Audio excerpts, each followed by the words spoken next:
नमस्कार भावांनो बहिणींनो, कशाचा आवाज यायला लागलाय भैया एवढा खडखड येऊ? हेडो चालू केलाय कोण काय वाजवायला लागले काय माहिती, काय लागले का खिळे ठोकाय लागले घराला का काय काय खड खड आवाज यायला. हा कशाचं काम चालू आहे? तो पाणी थंड झालं ना, कवाचं गरम पाणी केलं. लंगड्या चालता आहे ना लंगड्याला. का रे भैया एवढा पंखा फास्ट करतो? भैयाला इथला ना दे फुल पंखा करायचा, एवढं आवाज येतोय खड खड. तर म्हणतोय नाही येत मम्मी, असा करतोय भैया. चाल होय तिकडं, डबल म्हणशील मला हेडोत कशाला घेतलंय मम्मी, असा म्हणशील मग तू. हा बाहेर आज लय कपडे धुतलेत लगे. बाल्कनीतच काढू का रे भैया? तू इच्छा आहे तर बाल्कनीत हेडो काढ म्हणायला लागलाय भैया. आज बाल्कनीतच हेडो काढ म्हणे मम्मी, आहे ना भैया? बाहेरचं वातावरण तुम्हाला आता बरेच दिवस झाले तेच काय दाखवा म्हणलं, जाऊ द्या तिकडं वातावरण बाहेरचं. आरसू भैया मला लय हैराण करायला लागलाय. कावाचा मी म्हणायला लागले त्याला भैया आवरून घे आवरून घे, तर भैयाचं लगे आज चाललंय. आज भैयाला किती दिवस झाले भैया शाळा बुडाली? 4-5 दिवस झाले त्याला चालताच नाही आलं त्या पायानं. आज त्याला आता गोळ्या औषधीनं थोडंसं चालता यायला लागले आहे ना भैया. काहीतरी 3-4 दिवसापासून भैयानं पाय खाली ठुला नाही. तर भैयाला म्हणलं भैया पाय खाली ठेवी म्हणलं, नाहीतर लंगडा होशील, अशी सांगणं चालूच आहे त्यानं.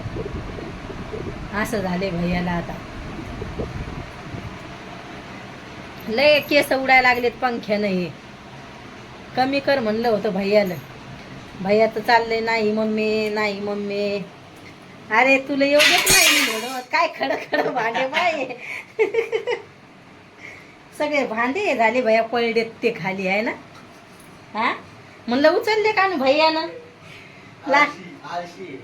आळशी आहे का? आळशी आहे मी म्हणलं उचलले भैयानं भांडे, पण भैयानं काय उचलले नाही. टोपली पडली तो आता भरली ती, त्याला पुसून घ्यावं लागेल आता. शॅम्पू घेतोय जिथल्या तिथं वस्तू ठुत नाही भैया लगे, कधीच नाही ठुणार जिथल्या तिथं वस्तू. काऊन रे भैया? हा ए भैया काहून तसं करतो? मी तिकडच जाते, मला मजा आहे ना आज या घरात हेडो काढायला. सगळं वल्ल वल्ल झालंय, पाणी सांडलंय मायाकडून. हा भैया असंच होतंय मग, पाणी सांडलं. आता तेवढं ते पुसून घेतलंय आता, आणि मग म्हणलं आपण घ्यावा आता कामं आवरून. आज काय एवढे कामं नाही, थोडेसेच काम आहेत. काय भैया हसायला लागला तू? का म्हणा आज हसवायला लागला मला? सगळं पाणी सांडलं माझ्याकडून. हा आज हसू भैया लय हसवायला लागलाय मला. मी चालायला गेले मा लागला ते धक्का आहे भैया, सगळं पाणी सांडलं. हे माझे पाय सुद्धा वल्ले झालेत, लय पाय वल्ले झालेत भैया त्या पाण्यानं. थंड पाणी झालं ना तो, गरम आहे का? किती दिवस झाले ते भैया टकलं केले? 10-15 दिवस झाले का रे भैया? आता मस्त वाटायला लागले ते.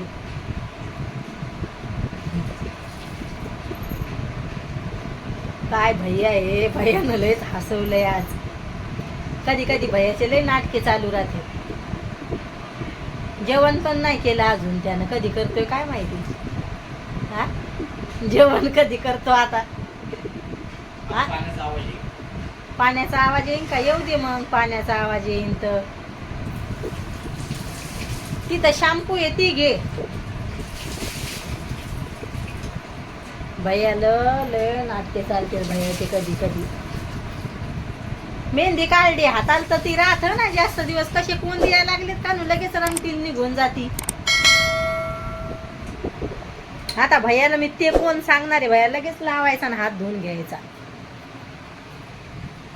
असं करणार आहे मी. भैयाला म्हणेन भैया तेच कोण आण म्हणून, लय मस्त येते ते. आता भैया याच्यासाठी हसू लागला. मी तिकडच्या स्वयंपाकाच्या घरात गेले आणि लगेच मायाकडून पाणी सांडलं.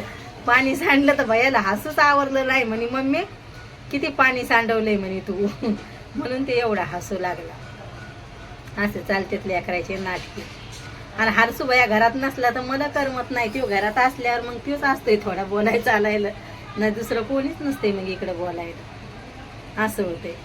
काल म्या थोडासा भात खाल्ला तर पा कसे डोळे सुजले, तोंडच सुचतंय, म्हणून मी भात खात नसते. रात्रीच्या टायमाला गरमी होती आणि सकाळी सकाळी थोडीशी थंडी वाजते, असं होतंय ते. भैया म्हणे मम्मी तुझे हात किती उरल्यासारखे वाटायला. म्हणलं सकाळी थंडी वाजती भैया आणि रात्री गरमी होती. म्हणलं भैयाने नेला असतं कूलर तर त्याला काही नेता यायना, ते मायाकून पिन आणली होती. साफ पण नाही केलं मी. आता सांगावं लागन भैयाने. पाणी गळायला लागलं इथून, लय लगे ती मोटर चालू असली तरी पाणी गळत राहते, असं होते. आणि त्या वरच्या बाईचे कपड्याचं पाणी आपल्या कपड्यावर पडतच राहते, किती सांगा तिला, असं होतंय. मग लय पाणी पडते. हा पाणी का बाय भावांना बहिणींना भेटते उद्याच्या